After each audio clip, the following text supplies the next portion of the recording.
Good morning, good morning. Ayan, mga guys na mga idol, meron lang ako bibisitahin mamaya mga idol. Na si Tatang. Nakita ko kasi siya parang hirap na hirap, no. Pupuntahan ko siya mamaya sa kanyang sidecar. No, kasi nagtanong kasi ako na si tatay ay galing sa Bignay at wala siyang pamilya dito sa Villa Teresa. No, tatanungin lang natin guys kung ano ang kanyang kalagayan, no. So abangan niyo mamaya guys, kasi pupuntahan ko siya sa kanyang sidecar. Papunta na ako sa Villa Teresa.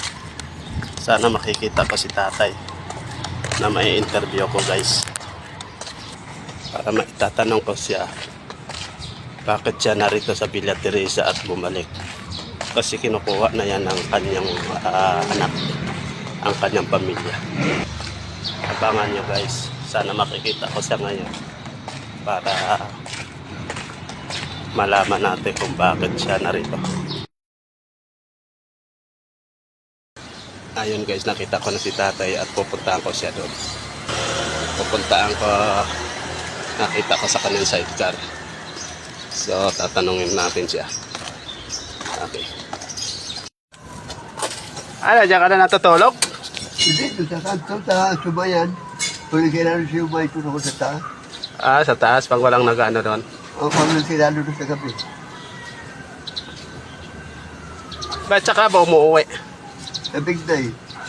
Bakit ayaw mo na umuwi doon? Ayaw po. Bakit? Wala na buhay yun. Nakabalik ka na sa pagpapadyak?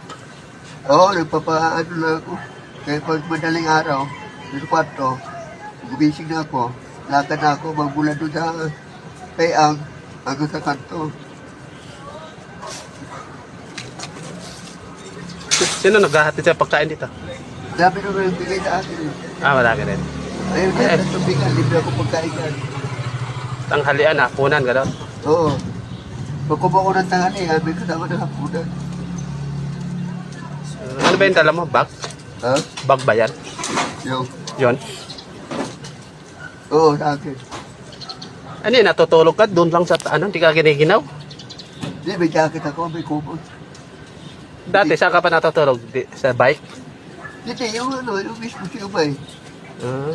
Pag nagtirano yun, Buti hindi nagagalit yung ano doon. hindi naman. Dati naman ako natutulog mula, kaya hindi naman yun eh.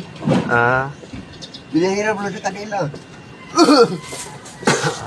Lukuloko ko sa gabi ko eh, yung tindina eh. Dito sabi niya tay, sabi ni Sir Jovan, bawal ka matulog dito. Sige, sinabi ko lang eh. Ay tama naman. Kinabukasan ng umaga, hinanap ko ni Angel, binigyan ko siya daan, may pagkain pa. Second ko sa okay. Tapos, Angel, kadyo ba naman ito? Hindi. Akin nga, pinahirap ko lang. Ay sabi ng tinira, bawal lang ko. Hindi, punta ko doon, kausapin ko. Pero dati, doon ka sa Bignay? Oo, wala lang ang buhay doon. Yung mga anak mo nando doon? Oo, nandun sila. Alam nila, nandito ka? Hindi, lumayas ako eh. Lumayas ka? Oo. Ba't hindi kayo nanap? Hindi nila alam na. Pero alam na nila yun. Kung lumayas ako doon, dito ang punta ko talaga. Nakailapay nga ako eh. Di wala akong kami ng pira eh. Dilagad mo lang eh. Punta tinapunta. Nilalakad mo yun? Layo na. Buti nakarating ka dito. Punta tinapunta rin. Kaya ako. Nilalakad mo lang yung Bignay? Pupunta rito? Punta tinapunta rin. Kaya ako. Doon nakapahinga ako. Pababa na yun. Paso plus. Paso di plus. Doon sa ano. Doon sa lamang bato. May mga ano ng tanon. May waiting shed, ay bumambon. Boss, baka pwede nga dito muna ako sa waiting shed. Oh, tite, Punta mo naman ka dito. Punta mo kami, wala mangyari sa'yo. Kinabukasan, mga alas 4. Nagtaka ako, may pagkain na doon sa kilid ko. Buti naman na nagkaabot sila ng pagkain. May pira pa nga. 250. Ano, ayaw mo na bumalik doon? Wala nga nabuhay yun. Wala anak buhay. Oo. Bet kaya mo pang magpadyak? Papahinga na ako. Doon naman nakatama doon yung padya ko. May padyak ka rin doon? Oo. Hindi, doon sa Blackboard. Doon. Oo. Dapat sa inyo, sa bahay. Nabuburing kasi ako kung wala ano eh. Naboboring ka? Oo. Ano ba gagawin mo sa midnight? Matulog. Pag nagising, lakad na lakad. Wala ka pera-pera. Bagay. Ayaw naman ako bigyan ng mga anak ko ng pera eh. Kung dala ko doon, pagkain din ako. Ayaw na ako bigyan ng pera din.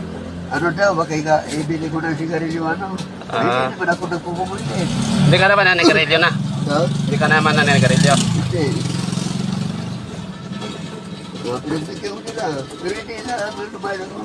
Kaso, ang anak ko doon, alam na nila dito ako. Dahil yung kapag tinasawa ko si Juan, nakamotor, nagtarog-tarog sila kung